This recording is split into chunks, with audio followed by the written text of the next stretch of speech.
শহর কলকাতায় বড়বাজারে যে অগ্নিকাণ্ডের ঘটনা, সেই অগ্নিকাণ্ডের ঘটনার একদিন বাদেই কিন্তু গ্রেপ্তার করা হয়েছিল হোটেলের এক মালিক এবং ম্যানেজারকে।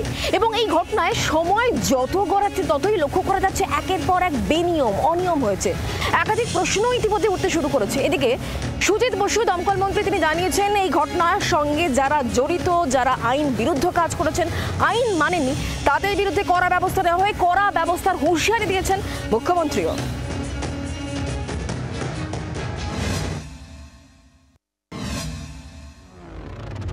বড়বাজারের মেঝুয়াপট্টিতে হোটেলে ভয়াবহ অগ্নিকাণ্ড, 14 জনের মৃত্যু। মঙ্গলবারে অগ্নিকাণ্ডের পরই ফেরার হয়ে যান হোটেলের মালিক দুই ভাই, কিন্তু শেষ রক্ষা হলো না। অবশেষে পুলিশের জালে এক মালিক ও ম্যানেজার। গ্রেফতার হয়েছেন ঋতুরাজ হোটেলের এক मालिक आकाश चावला, होटल मैनेजर गौरव कपूर। होटल का जो मालिक है वो अरेस्ट हुआ है, जो मैनेजर भी वो भी अरेस्ट हुआ है। ধৃতদের বিরুদ্ধে অনিচ্ছাকৃত খুন, খুনের চেষ্টা সহ একাধিক ধারায় মামলা রুজু হয়েছে। এখনো অধরা অপর হোটেল মালিক।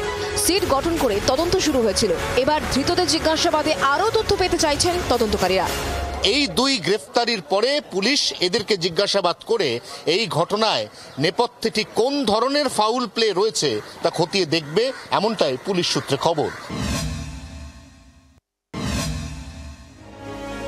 তদন্ত যত এগোচ্ছে উঠে আসছে হোটেলের বেআইনি একের পর এক বিস্ফোরক তথ্য।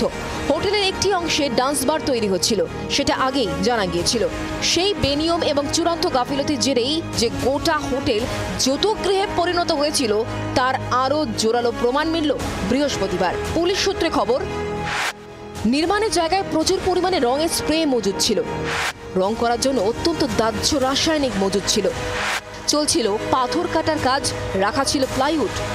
ওই জায়গাতেই গ্যাস সিলিন্ডার দিয়ে রান্না হচ্ছিল শ্রমিকদের। অগ্নিকাণ্ডের পর রাসায়নিক থেকে প্রচুর ধোঁয়া হয়। ধোঁয়ায় দমবন্ধ হয়ে মৃত্যু হয় অধিকাংশ অতিথির। ময়নাতদন্তের রিপোর্টে উল্লেখ 10 জনের মৃত্যু হয়েছে দম বন্ধ হয়ে। বৃহস্পতিবার ফের ঘটনাস্থলে যান দমকল মন্ত্রী। তার সঙ্গে ছিলেন দমকলের ডিজি রণবীর কুমার। বেসিক্যালি এখানে যেটা মারা গেছে ধোঁয়াতেই মারা গেছে, আগুনে কেউ মারা যায়। আগুন ছিল ফার্স্ট ফ্লোরে, পুরো বাড়িটা স্মোক হয়ে গেছিল, আর এত হিটেড ছিল লোক বেরোতে পারে। এই সমস্ত এই ইলিগাল কাজগুলো করেছে, যা আইনের দ্বারা যা হবে সেগুলো সবটাই।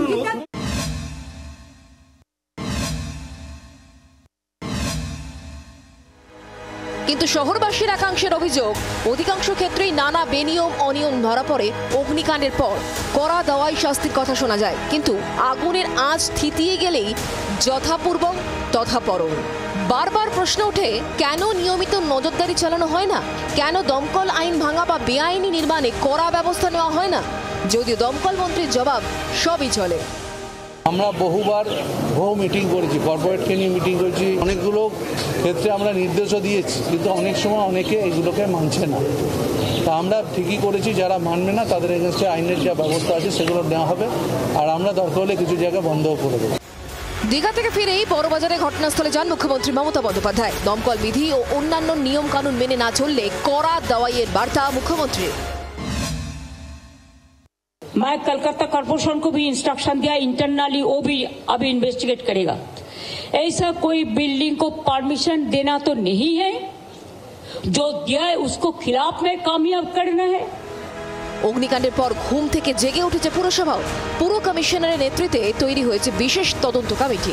তদন্তে আগেই উঠে এসেছে ঋতুরাজ নামে কোনো রেসিডেন্সিয়াল হোটেল নেই। 6 নম্বর মদনমোহন লেনের এই ঠিকানায় বলরাম প্রপার্টিজ প্রাইভেট লিমিটেড নামের একটি গেস্ট হাউস এবং ঋতু আহার বলে একটি রেস্তোরাঁর উল্লেখ আছে। নির্মাণের অনুমতি নেওয়া হয়েছিল কিনা তাও খতিয়ে দেখা হবে। কিন্তু ফের সেই প্রশ্ন, আবার আগুনের আঁচ থিতিয়ে গেলে সেই গয়ঙ্গচ্ছ হবে না তো? বিক্রম দাস ও অয়ন ঘোষালের রিপোর্ট, জি 24 ঘন্টা।